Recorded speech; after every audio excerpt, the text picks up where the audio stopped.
बिस्मिल्लाहिर्रहमानिर्रहीम। अस्सलाम वालेकुम। कैसे हैं आप सब लोग?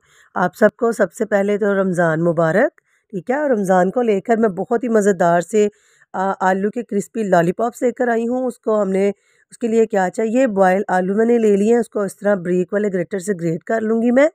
तकरीबन आधा किलो आलू लिए हैं, आप अपनी ज़रूरत के मुताबिक ले लीजिएगा। और इसमें बॉयल किया हुआ चिकन जो है वो मैं इस तरह हाथों की मदद से श्रेड करके इसके अंदर ऐड कर रही हूँ।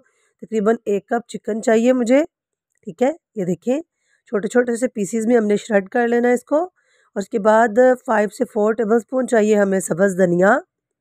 कॉर्नफ्लावर चाहिए 4 टेबलस्पून इसकी अच्छे से बाइंडिंग करने के लिए। कुटी हुई मिर्च चाहिए तकरीबन 1 टीस्पून। नमक चाहिए 1 टीस्पून। और काली मिर्च कुटी हुई चाहिए 1 टीस्पून। सिर्फ ये सिंपल बेसिक से मसाले हैं इसके अंदर। चाट मसाला है 1 टीस्पून। ठीक है, इसको थोड़ा सा चटपटा सा करने के लिए अच्छे से इसकी मिक्सिंग कर लेंगे। और अगर आपके घर में छोटे बच्चे ने रोज़ा रखा हुआ है तो वो ये लॉलीपॉप सेकर बहुत ही खुश हो जाएगा कि उसकी फेवरेट चीज़ बन गई है। और खाने में बहुत ही मज़ेदार ये लगेंगे आपके बच्चों को। आपके घर में अगर बड़े हैं वो भी बहुत शौक़ से इसको खाएंगे। और इसकी हमने स्लरी रेडी कर लेनी है इसकी कोटिंग करने के लिए। ठीक है, और ये मुझे चीज़ स्टिक्स चाहिए, आइसक्रीम स्टिक्स। ठीक है, इसको बनाना स्टार्ट करते हैं। थोड़ा सा हथेली पे ऑयल ले लूँगी और थोड़ा सा जो हमने मिक्सचर रेडी किया है वो हमने हाथ में ले लेना है। ठीक है, बिल्कुल थोड़ा सा। और आइसक्रीम स्टिक लेकर बोल के अंदर हमने इस तरह अंदर करनी है, इसके अंदर भेजनी है। और इसको हाथों की मदद से जैसे कबाब को फैलाते हैं बिल्कुल आइसक्रीम की शेप हमने इसकी दे लेनी है। ये देखिए बहुत ही इजी ये काम है। इस तरह ही सारे बनाकर मैं रेडी कर लूँगी। ये देखिए जी, बहुत ही मज़ेदार लगते हैं ये रोज़े के टाइम पे। ये देखिए ऐसे बनाने के बाद मैं आपको इसकी नेक्स्ट जो है वो दिखाती हूँ कि नेक्स्ट हमने इसको क्या करना है।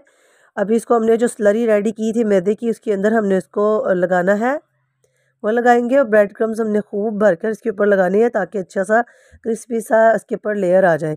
क्या ये स्टेप कर कर आप इसको फ्रीज़ भी कर सकते हो और जब दिल चाहा रमज़ान में अफ्तारी के टाइम पे आप इसको फ्राई करके एंजॉय कर सकते हो। ऑयल लो से मीडियम फ्लेम पर हमने गर्म कर लेना है। और इसमें हस्बे ज़रूरत मतलब जितने एट अ टाइम पे फ्राई पैन में जाएंगे उतने पीसीज हमने इसमें ऐड कर कर अच्छा सा इसके ऊपर कलर लाना है। ठीक है, दोनों तरफ से हमने अच्छा सा इसको कलर ले आना है।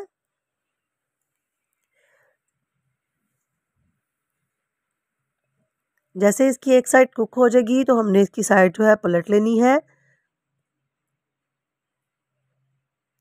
ये देखिए, और बिल्कुल नाइस सा इक्वल कलर हमने दोनों साइडों पे लाना है। ठीक है, जैसे ही नीचे वाली साइड का कलर गोल्डन ब्राउन सा हो जाएगा तो हमारे ये लॉलीपॉप्स बिल्कुल डन है। ये देखिए, अभी मैं आपको डिश आउट करने के बाद इसकी फाइनल लुक दिखाती हूँ कि हमारे ये लॉलीपॉप्स कैसे बनकर रेडी हुए हैं। आज का रमज़ान का जो रोज़ा है उसमें आप इसको अफ्तार के टाइम में ये ज़रूर बनाकर अपने बच्चों को भी दीजिएगा, ख़ुद भी खाइएगा। बहुत ही क्रिस्पी, आप भी इसे ज़रूर बनाइएगा। मुझे अपनी दुआ में याद रखिएगा। तब तक के लिए ओके बाय।